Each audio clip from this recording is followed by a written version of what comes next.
Well, I thought it would be appropriate with the fire in the background as we're burning off that we talk about crime and punishment. Crime and punishment seems to be a increasingly important part of the Australian discussion, especially as an election is round the corner. By the time you see this election will be over. And obviously different political parties make hay of the situation, because crime and punishment is an exceptionally important aspect of any society. Let's not forget that in the early 19th century, in the 18th century in England, there were over 220 capital crimes for which you could be hung for. That didn't decrease crime. The putting of prisoners in hulks on the Thames and other river estuaries didn't decrease crime. And setting up a penal colony in 1788 at Port Jackson only transferred the problem to this continent, because this continent has a very, very violent history. A history based on genocide, extermination, cruelty, not just to the country's First Nations people who were almost wiped out, but to the convicts who were sent out here, and many of the free settlers who turned up here. So in many regards, crime in the 21st century has the same root causes as crime in the 17th century, and 18th century, and 19th century, and the 20th century, and crime around the world. And that's based on two things: ingrained inequality. Ingrained inequality. What that means is that sections of the population cannot clamber across the social elevator and become important members of society. Creating these divisions breeds crime, not just in terms of economic factors, but in terms of creating a mentality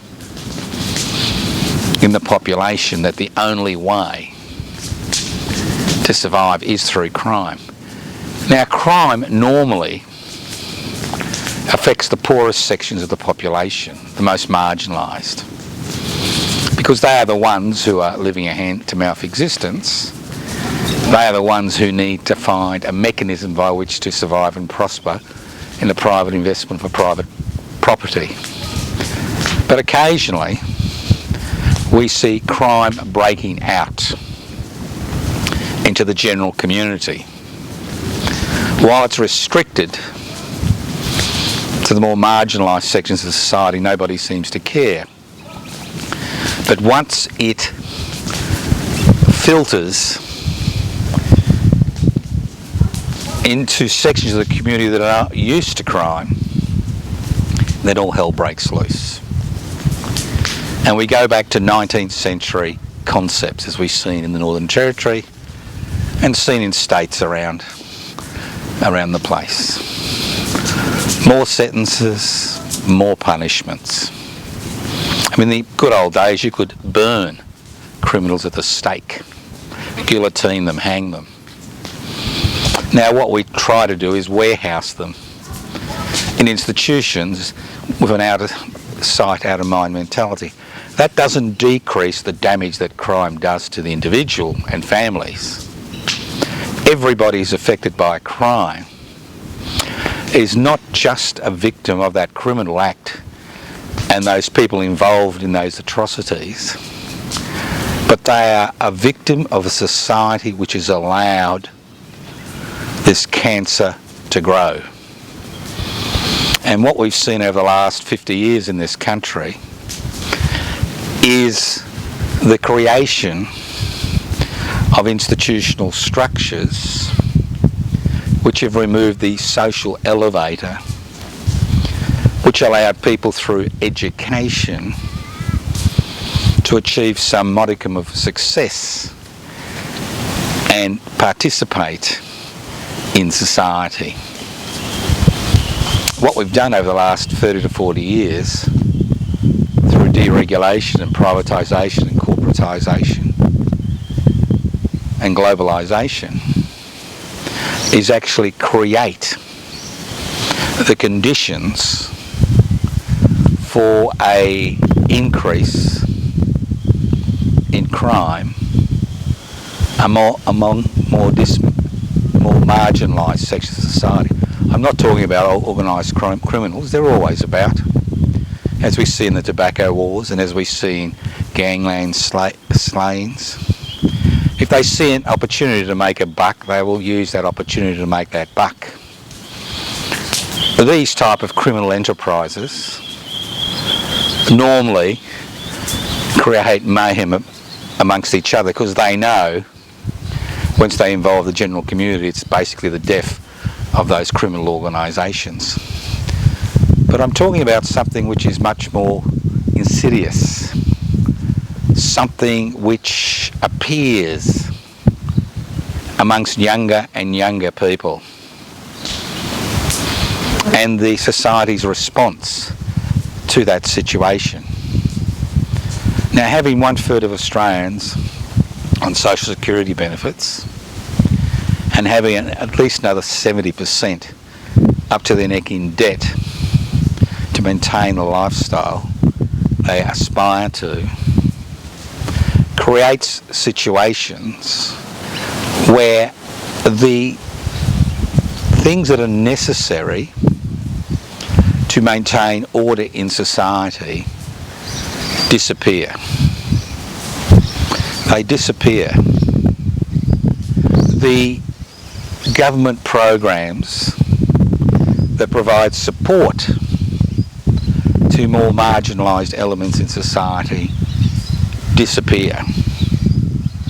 And as they disappear, what we see is families that are struggling in terms of bringing up their children lose control of the situation. And we see a climate develop where those children in our society who see no future for themselves in society turn against each other. It's unusual for crime to percolate into the suburbs as we're seeing now. Crime normally is part and parcel of everyday life in these communities. But as a society we take minimal notice until it affects a greater proportion of the population who are not used to crime. And when they are individually affected, they demand solutions. And the only solutions that governments seem to be able to raise are solutions which are based on longer sentences, more prisons, less bail. And we saw the election of the Northern Territory government on a crime and law and order platform. And we are seeing that same platform now being taken up by various state governments, and even national governments are honing in. Because the creation of fear in the community is the catalyst which is needed to create a law and order mentality amongst the population, a mentality which is based on imprisonment, forgetting that imprisonment, especially for younger people, only makes the problem worse. There's more resources going to policing, more resources into courts, more resources into jails, more resources into detention centres, but minimal resources into tackling the causes of crime. because that's a much more difficult task. It's much easier locking people away, forgetting that the brutalising aspects of prison, especially in younger people, only reinforces their mentality in terms of crime, especially when you're released from prison and you find that your options are grossly limited. And there are very few government interventions as far as putting ex-prisoners in employment, housing, and the list goes on and on. But this is part of the general issue that we face. A lack of revenue to tackle significant problems. The cost involved in warehousing people in jail, people who are not a direct threat to individuals or the community in jail, far outweighs the cost involved in supervision, in creating work opportunities, in encouraging education. Now, all these are difficult, especially when we find that many of the people at the lower end of the criminal pecking order have minimal education, minimal skills, and in many situations have a background which is different to the background that most Australians have. So it is a real issue. It's a significant issue. It's an important issue. But going down the path that we have seen societies go down over hundreds, if not thousands of years, has not resolved that problem. All it's done is it's made the problem worse. It's compounded the issues. It's becoming increasingly obvious to an increasing number of people that the programs we currently follow are not creating the results we require as a community. And that result is for people to feel safe. We see an increase in domestic violence. We see an increase in gender-based violence. We see increase in the activities of gangs. Like a controlled burn, when the branches are burnt, all you have is the ashes that are left. And we don't want to be in that situation where what we have is a society where personal security is dependent on armed force, whether it's through police force, militias, armed services. This is what we see around the world in many sovereign nation states which are collapsing through internal dissension, who are able to use disaffected youth to promote their particular brand of ideology. We don't want to see the destruction of our society.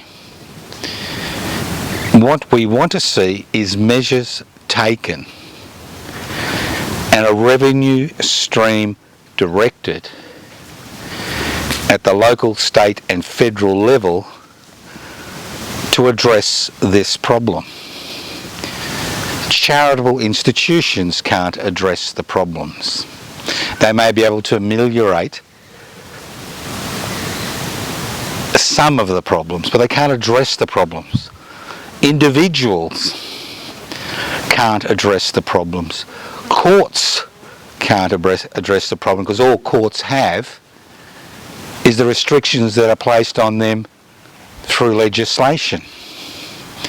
And every time in Australian society people raise different ways of dealing with these issues, they are shouted down by a legacy media and a social media who is totally dependent on advertising revenue.